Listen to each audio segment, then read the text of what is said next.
बांगलादेशात हिंदूंवर होत असलेल्या अत्याचाराच्या विरोधात काल राज्यभर हिंदू संघटना रस्त्यावर उतरल्या होत्या. अकोल्यात सुद्धा हिंदू संघटनांच्या वतीने जनआक्रोश मोर्चाचे आयोजन करण्यात आले होते. त्यानिमित्ताने अकोला जिल्हाधिकारी कार्यालयावर मोर्चा काढण्यात आला. बांगलादेशातील हिंदूंचे रक्षण करण्यात यावा आणि त्यांच्यावर होणारे अत्याचार थांबविण्यासाठी भारत सरकारने ठोस पावले उचलावी यासाठी हा मोर्चा काढण्यात आला होता. यावेळी हजारोंच्या संख्येने हिंदू एकत्रित झाले असून त्यांनी बांगलादेश आणि पाकिस्तानच्या विरोधात प्रचंड नारेबाजी केली. बांगलादेशच्या वाईट परिस्थितीत भारताच्या माजी पंतप्रधान इंदिरा गांधी यांनी त्यांना मदत केली. आज रोजीही बांगलादेशाची हालत अत्यंत वाईट आहे. आताही भारत सरकार त्यांना आवश्यक ती मदत करून मित्रत्वाचे संबंध प्रस्थापित करीत आहेत. तरीही बांगलादेशात भारतीयांवर अत्याचार होत असतील तर भारतीय जनता ते सहन करणार नसल्याचा इशारा यावेळी निवेदनातून देण्यात आला आहे. MCN न्यूज मराठीकरिता धनराज सपकाळसह कॅमेरामन नरेंद्र वाढूंकर, अकोला. बांगलादेशात ज्या हिंदूवर अत्याचार होत आहे या संदर्भात आपली प्रतिक्रिया आहे.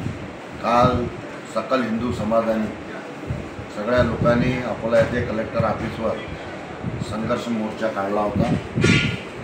हजारोच्या संख्येनं हिंदू एकवटला होता आणि त्यामध्ये बांगलादेशमध्ये राहणारे जे आपले हिंदू बांधव आहे, बौद्ध बांधव आहे, जैन बांधव आहे, ख्रिश्चन बांधव आहे, यांच्यावर जो अत्याचार चालू आहे तो जर थांबला नाही तर आपल्या देशात असलेले बांगलादेशी हे आपल्याला उधळून काढायचे आहे.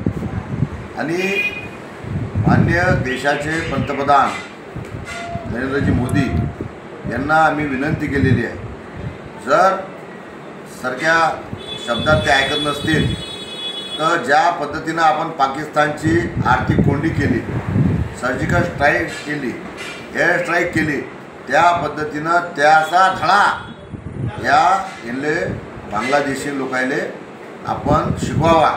कारण या बांगलादेशवर जेव्हा आपत आली होती तेव्हा आपल्या स्वर्गाचे पंतप्रधान इंदिराजी गांधी यांनी त्यांना मदत केली होती. आज ते भारताचे उपकार भुललेले आहे. जर त्यांनी उपकाराची जाण नसेल तर त्यांना भारताने आपला हिंगा दाखवला पाहिजे. ही माझी कळकळीची विनंती आहे मोदी साहेबांना.